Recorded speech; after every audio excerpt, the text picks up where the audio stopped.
Due to the success of 10 discontinued cars we want back, and getting enough suggestions and mean jokes about my voice in the comments, that I decided to make a sequel.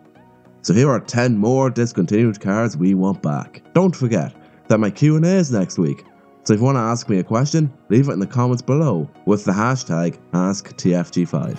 Honda S2000, easily the most popular suggestion.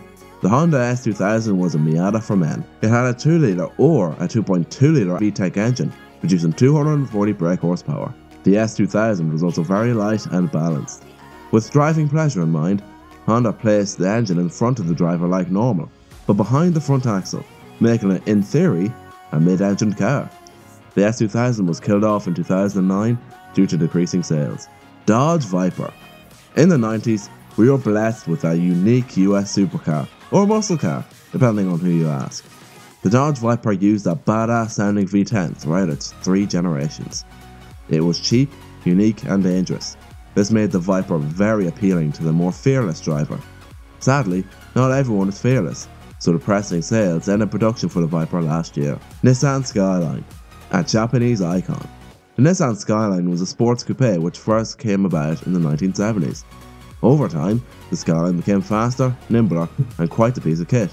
The Skyline reached its peak in the 90s, with the R32, R33 and R34 GTR being on every car lover's wish list. After the GTR phase, the Skyline name became Infinities in Japan, and just like that, the Skyline's racing pedigree just dropped dead. Buick GNX. Throughout their existence, Buicks have always been boring. That all changed when the turbocharged McLaren developed GNX came about. It was a fast car made in an era of strict emission laws and downsizing.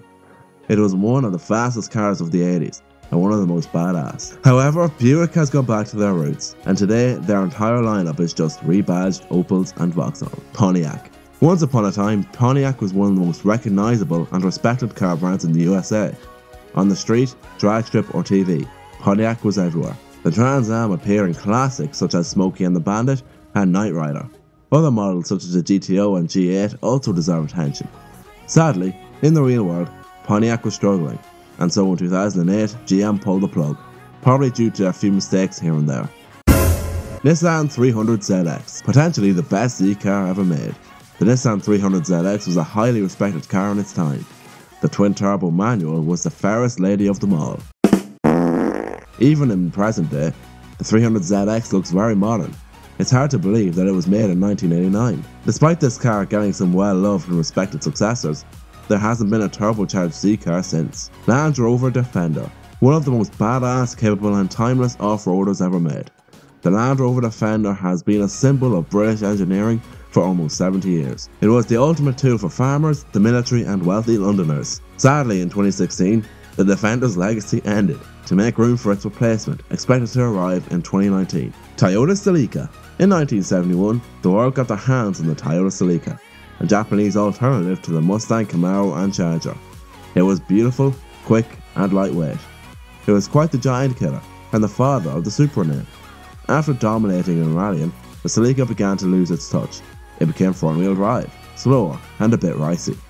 Poor sales ended the dying animal in 2006. BMW 8 Series. This is easily one of the coolest BMWs ever. The 8 Series was a luxury coupe with pop-ups, a V12 or a V8 and a sleek body. Its V12 was a building block to the V12 used in the McLaren F1. It is a car you almost can't hate. Sadly, the recession had beef with the 8 Series, and so its impact finished production of the 8 Series in 2000. Mitsubishi 3000 GT. It's hard to believe that one of the fastest cars money could buy in the 90s was a Mitsubishi. The Evo, 3000 GT, is a 3-litre twin-turbo V6 producing 300 brake horsepower and all-wheel drive to help it out. All kinds of overly complicated technology and gizmos were used, up until 2000, where reliability issues and poor sales ended the 3000 GT's reign.